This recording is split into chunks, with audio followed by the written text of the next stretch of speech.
Gaga has Little Monsters, Taylor has Swifties, and we're on the hunt for a name for our listeners. Please submit your ideas via social to either myself or Christine or synergy2synastry@gmail.com. And don't forget to subscribe.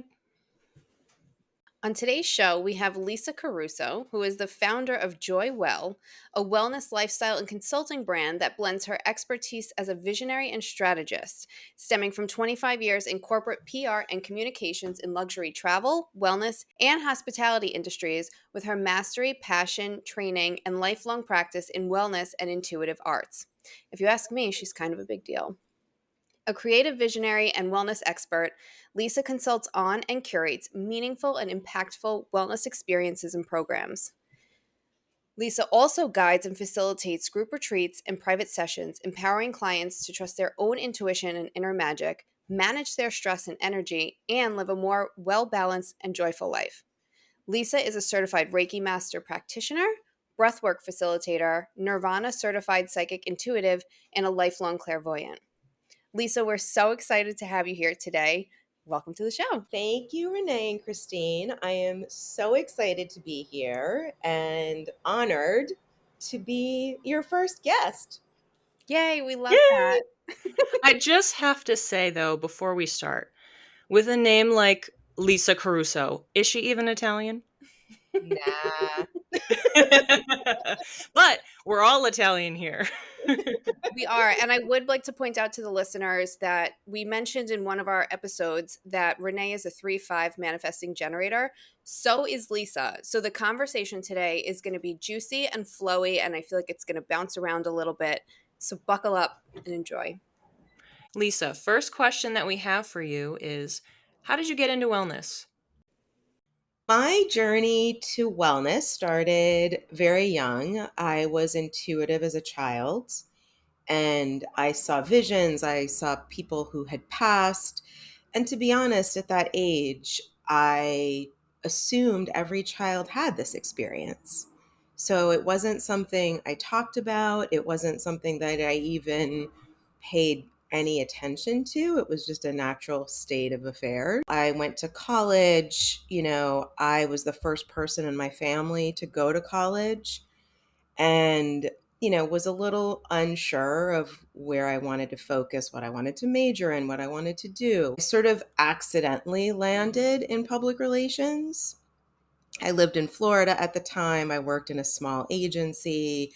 We did PR for various types of clients.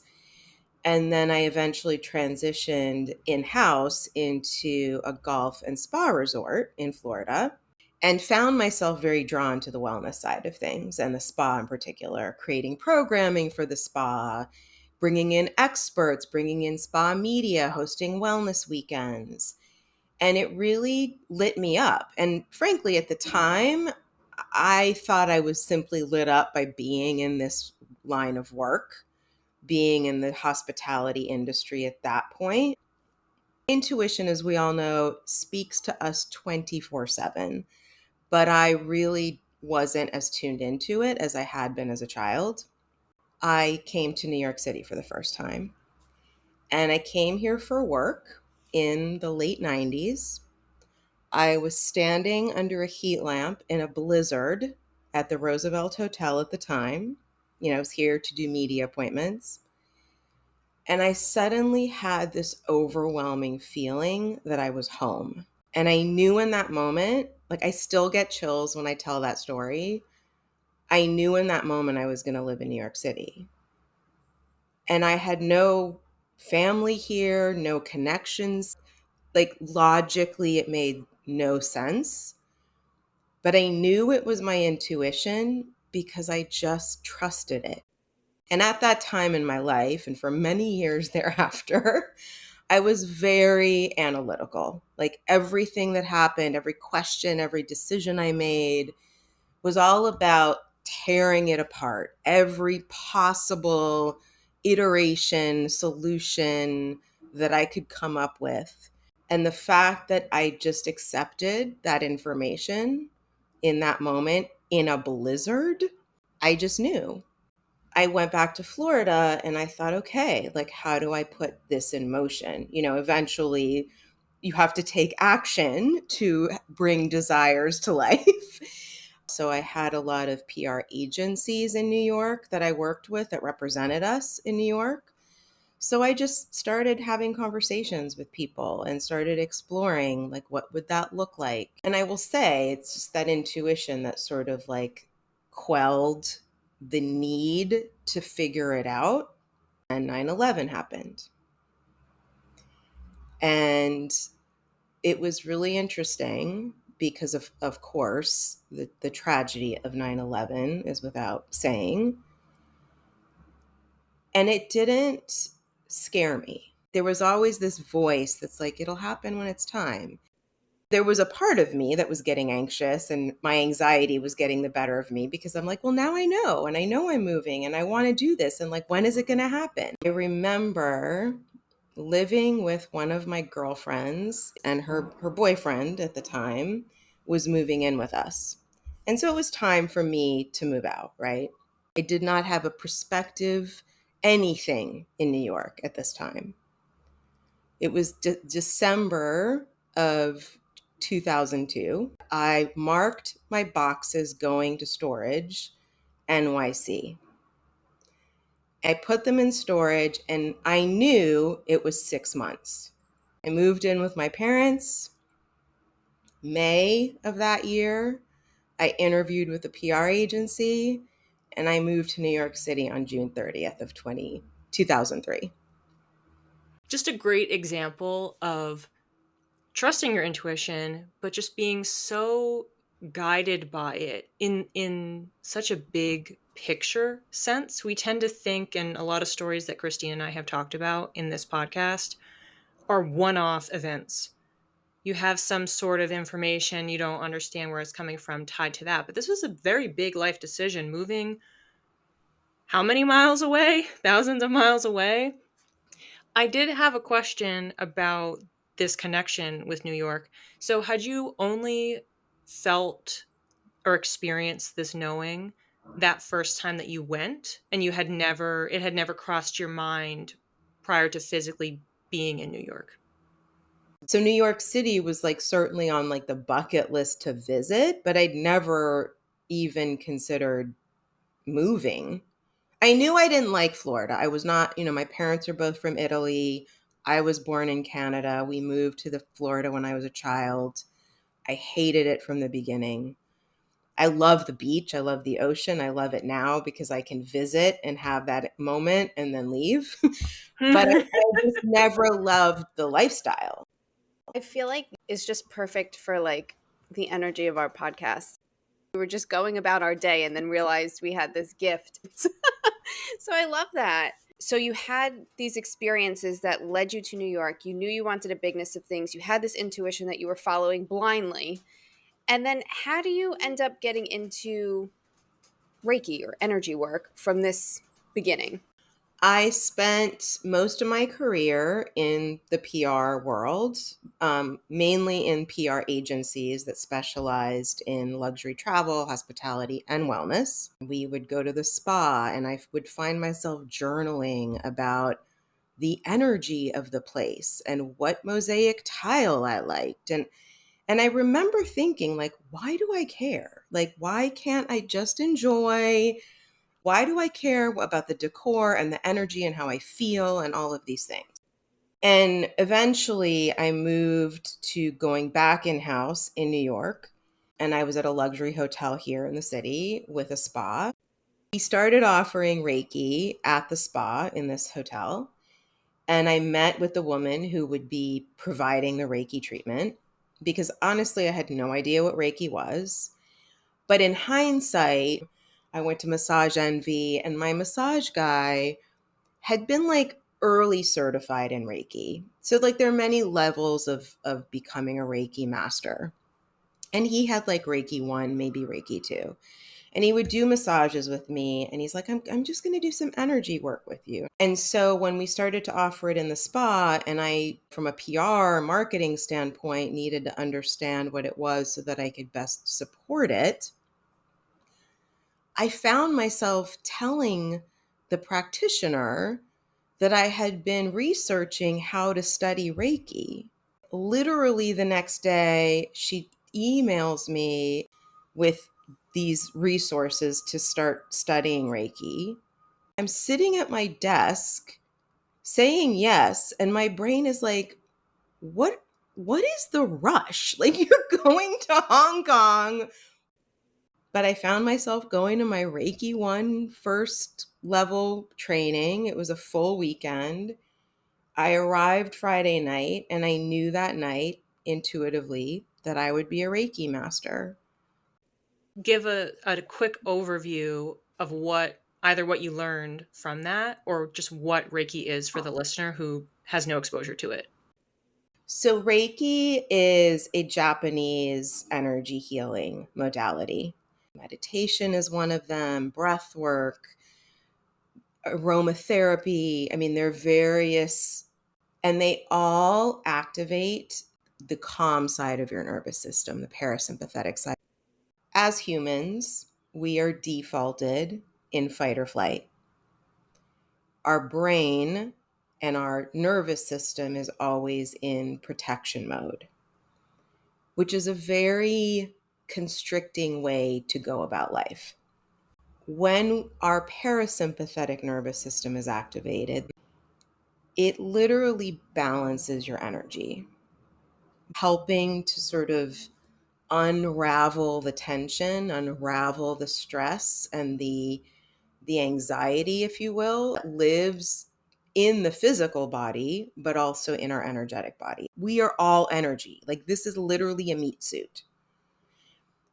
But our energy is within us and without us.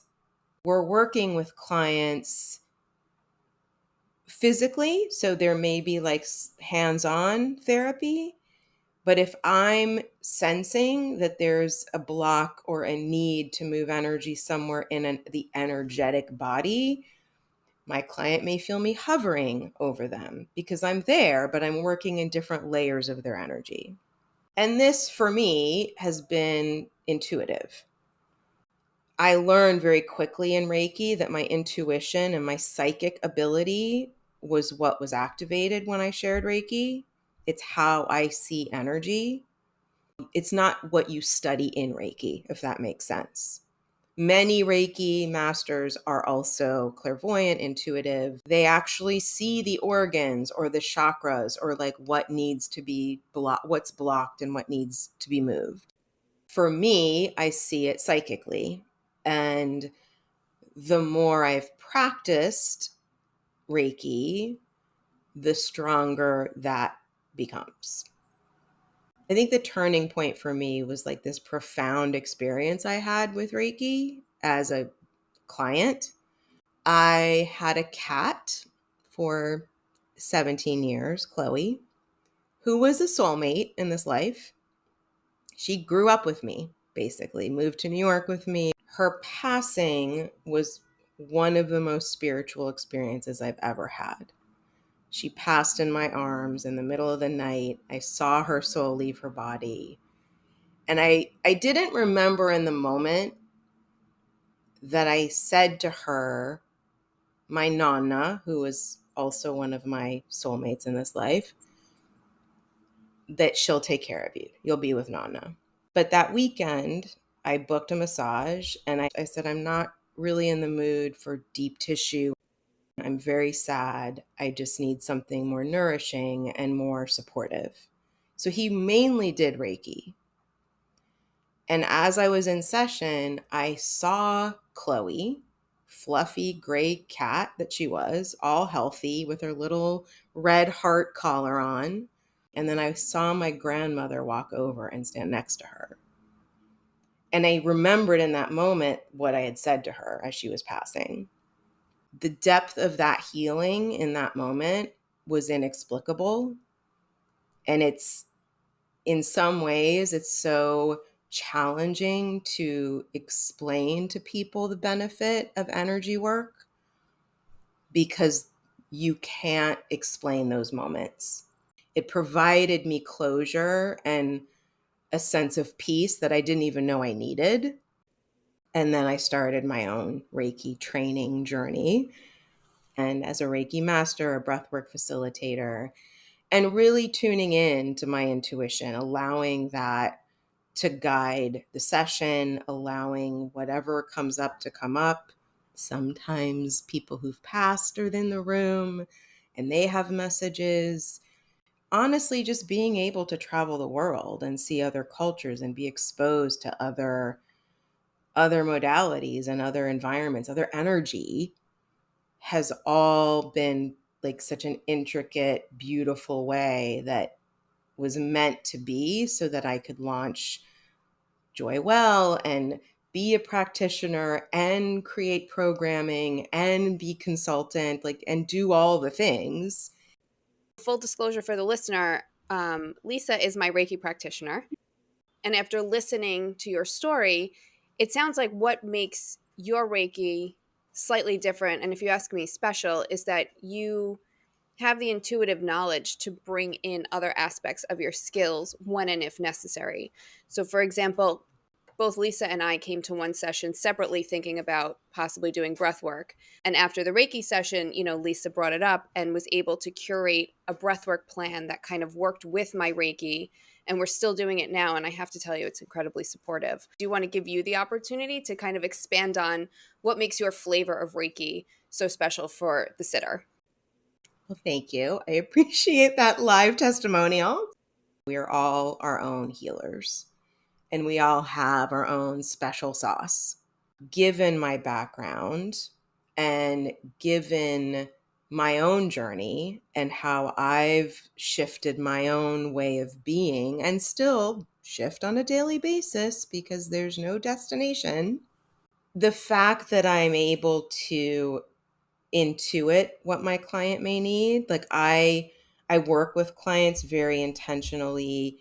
They're very committed and they want to move through something. And then we curate the session or sessions based on what is your intention? How are you feeling? What do you need? And the thing with Reiki, energy goes where it's meant to go. I am simply a channel. It's not an exchange of energy with Reiki. I think that's really important. I am a channel of universal source energy, as are you, as we all are.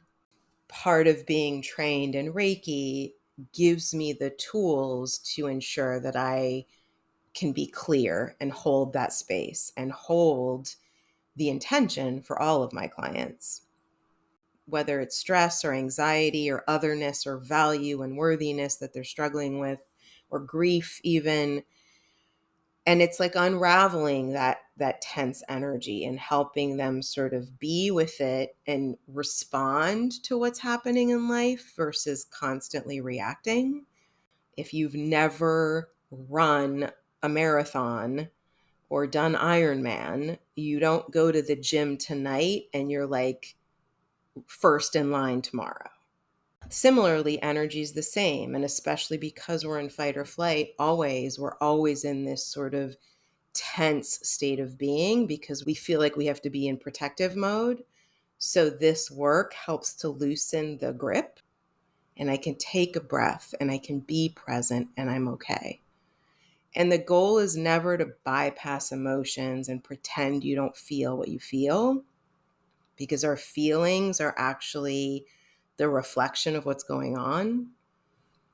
It's to be able to allow that and flow through that with more grace, more ease, more compassion for yourself, rather than try to fight and resist what's happening. I want to dig a little deeper into something you just mentioned. Could you outline what some of the biggest misconceptions are around energetic healing work?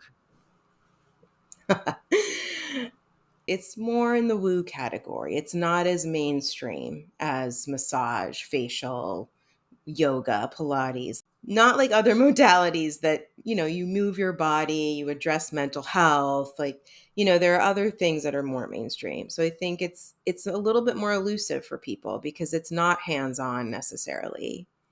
And it's very, very subtle. The effects are immediate in that you feel calm in a session. But if you're working through deeper emotions. It's not something that's done in a session. It's not, it's not a quick fix. Do you work with the chakras in like a linear form when you're doing Reiki, or it's kind of like I feel intuitively into the chakras and kind of work through it from there? Both. Oh, easy question. And I say that because I always start every session with a chakra balancing. There is a protocol in Reiki of how you move along the body, how you move along the energy. So to some degree, I do follow a protocol. If I'm guided to work in some other area or go to another area or, be there longer, maybe a lot's going on in the upper chakras and like we spend more time there. I know there are a lot of chakras. The most basic ones we tend to think of are from root to crown. For those that are familiar with it, it's really from, your base, like your butt, essentially, to right above the top of your head. So, like, what about your arms and legs? So, when you're doing this work, are you mostly focusing on that core, or are you delving into other chakras and kind of expanding out further?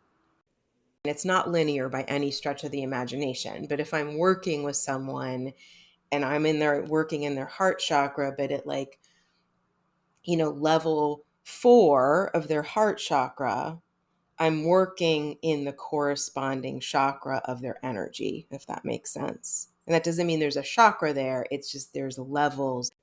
Think of energy, right? It's like expands and it's infinite.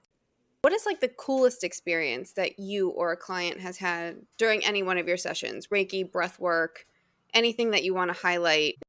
There's so many.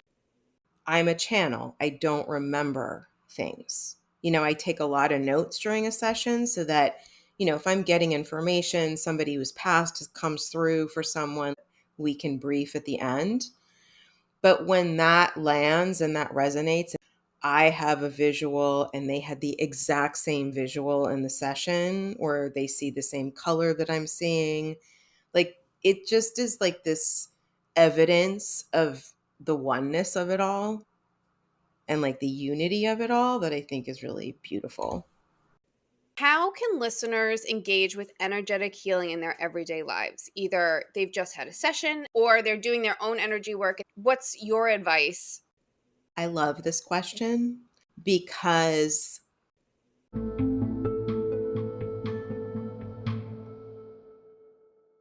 Surprise! This episode is a two-parter. Tune in next Saturday to hear Lisa's answer, as well as the rest of our interview, and for Lisa to provide a reading for the collective.